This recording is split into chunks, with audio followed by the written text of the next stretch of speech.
Бұл өмірге келген екенсің, Алланың жазуымен кетесің. Асқар тәуекемізді еске алатын боламыз. Пай-пай өмір, өтесің ау бір күні, тыясың ау қуанышты күлкіні. Өмір деген бір жарқ еткен найзағай, өмір деген көк аспанның күркірі.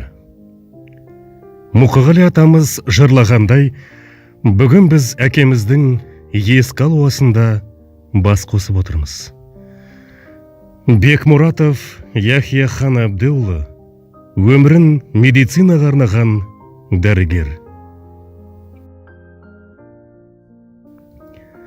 Яхия хан Әбдіұлы қайсар мінезді, рухы мықты, адамдарға шын жүрегімен көмектесуді мақсат еткен жан еді.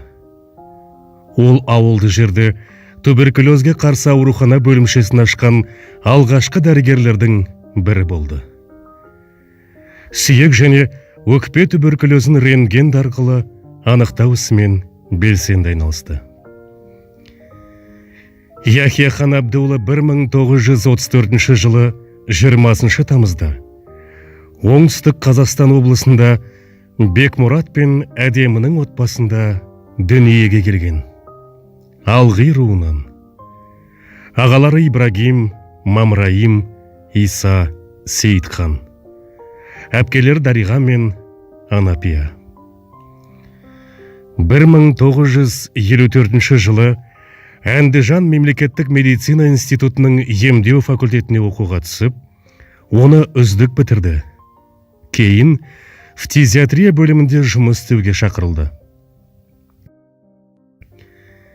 1961 жылы рентгенолог Гүлжан Зарлық қызы Дадамбаевамен танысып, ол оның өмірлік серігі мен сенімді тірегі болды.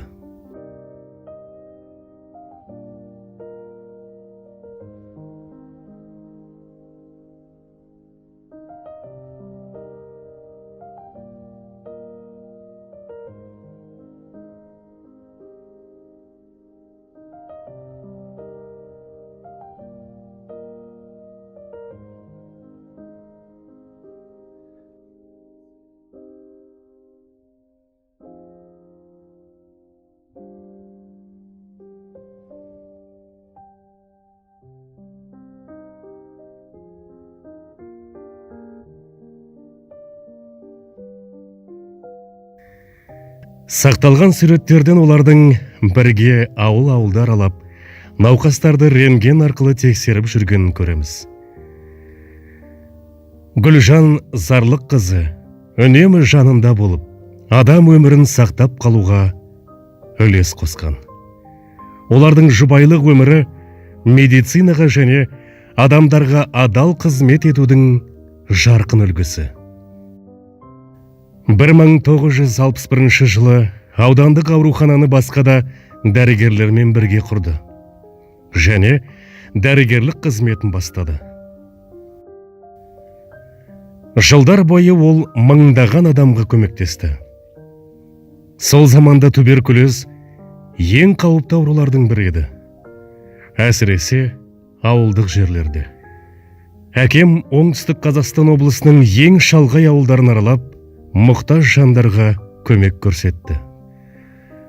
Бұл суретте әкемнің шалғай ауылдарға барып, медициналық көмек көрсеткен сәті бейнеленген. Ол қолында медициналық жазбалар мен рентген түсірілімдерін ұстап, ауыл тұрғындарына ауру туралы түсіндіріп тұр. Сол жылдары туберкулез өте қауіпті дерт болғанымен, оның және бірлескен дәрігерлер тобының арқасында аурудан өлім-жітім 2 есе азайды. Артқы фонда киіз үй мен проекциялық аппарат көрінеді. Бұл оның тек емдеп қана қоймай, халықты ағарту ісімен де айналысқанын көрсетеді. 1977 жылы денсаулық сақтау саласындағы жетістіктері үшін бас дәрігердің құрмет грамотасымен марапатталды. 1985 жылы кәсібіне адалдығы үшін алғыс хат алды. 1990 жылы Алматы дәрігерлер бөлімін жетілдіру институтында фтизиатрия, әлеуметтік гигиена және туберкулезбен күресуді ұйымдастыру курсын аяқтады. Ол 45 жыл бойы аудандық туберкулезге қарсы диспансердің басшысы болды. Жас мамандарды тәрбиеледі. Бұл суретте әкем жас дәрігерлермен бірге. Оларға өз тәжірибесін үйретіп жатыр. Тағы бір суретте ол жедел жәрдем көлігі жанында әріптестермен бірге. Олар нағыз адам өмірін құтқарушы алғашқы дәрігерлер. Яхияхан Абдыұлы фтизия пульмонология саласының білікті маманы болды.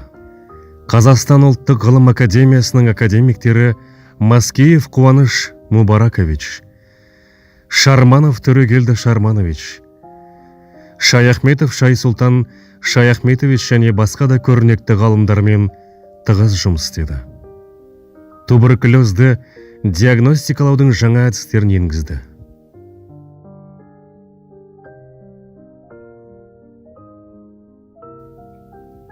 Ол үнемі медицинаның озық технологияларын меңгеріп, өкпе ауруларын дифференциалды диагностикалау әдістерін жетілдірді. Ол әр диагноздың артында адам тағдыры тұрғанын түсініп, ең тиімді емдеу жолдарын табуды басты мақсат ретінде санады. Яхияхан Абдыұлының өмірлік және кәсіби ұстанымдары: адалдық, әділеттілік, сенімділік, өз ісіне шексіз берілгендік. Әке ретінде ол екі ұл, Әлишер Құрбанәлі және Айсылу Бибігүл Айғаным атты 3 қызды тәрбиеледі. Балаларының көбі оның жолын қуып, медицина саласын таңдады. Олар профессор атағына ие болып, түрлі марапаттарға ие болды. Өз өмірлерін халыққа қызмет етуге арнады.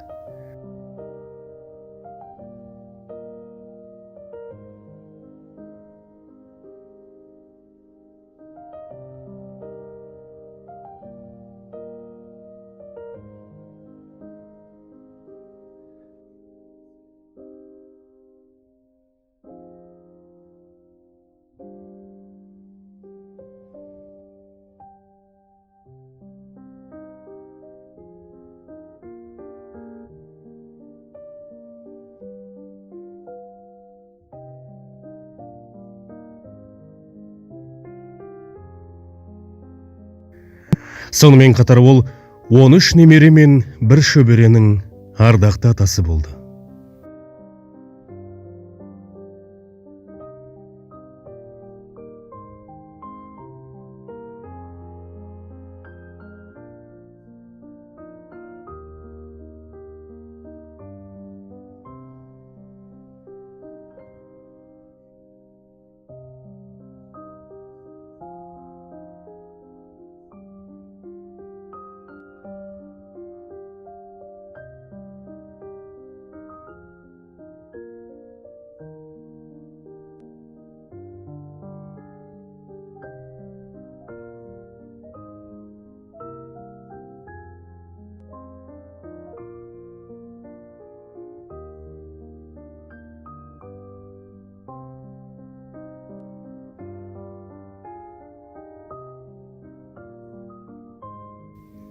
2005 жылы әкем әріптес дәрігердің шақыруымен ұлы Құрбанәлімен бірге Европаға сапар шегіп, Германияға шақырту бойынша барды.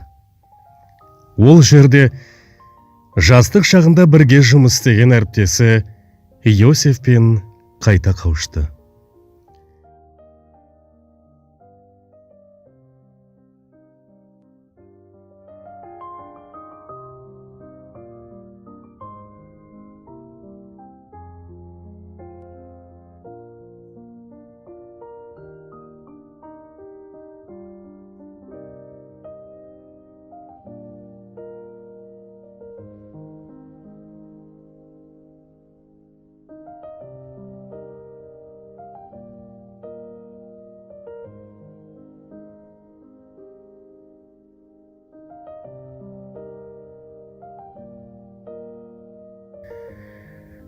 Бұл видеода оның жан досы, әрқашан қасынан табылған адал жолдасы Махамбет Бекболатов.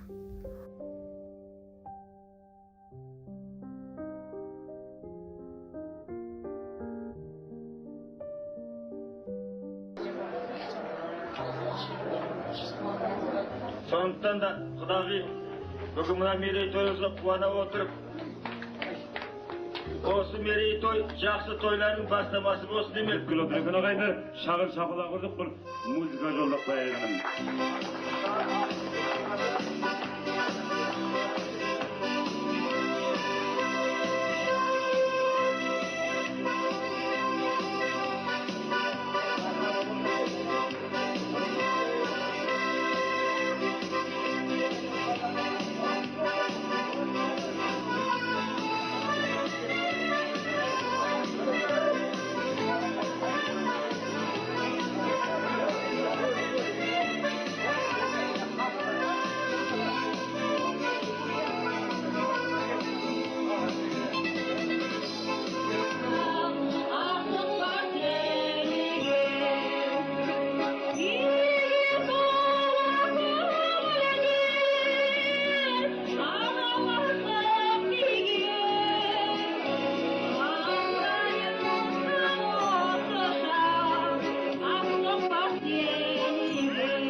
Жүрсем сағынарым, жабықсам сағынарым, анасын бір ойласам табынарым. Анашым шалқып күлсең, алдымда ұзақ жүрсең, жүрегім жыр толғайды, көңілім ортаймайды. Анасы бар адамдар ешқашан қартаймайды, жүрегім жыр толғайды, көңілім ортаймайды. Анасы бар адамдар ешқашан қартаймайды. Енді уақыттар үйдегі жұмыстарымызды, басқа жердегі жұмыстарымызды тастап келіп, мені құрметтеп, Гүлжанды құрметтеп, бағалап келгендеріңізге сіздерге көптен көп қуаныш, үйлеріңізде той, дендеріңіз сау болсын, үй іштеріңіз бақытты болсын, бала шағаларыңызды қызығыңыз көріңдер. Айналайын халқым, мен өз өміріме барлық уақытта, барлық күні, барлық сағатта шын ықыласыммен, шын ниетіммен, шын көңіліммен, бауырыммен, бүйрегіммен, жүрегіммен барлығыңды шын ықыласыммен жақсы көремін. Иә, әкеміз мәңгі жүрегімізде қалады. Және оның сөздері мен жарқын, мейірімді естелігі жүремізде мәңгі сақталады.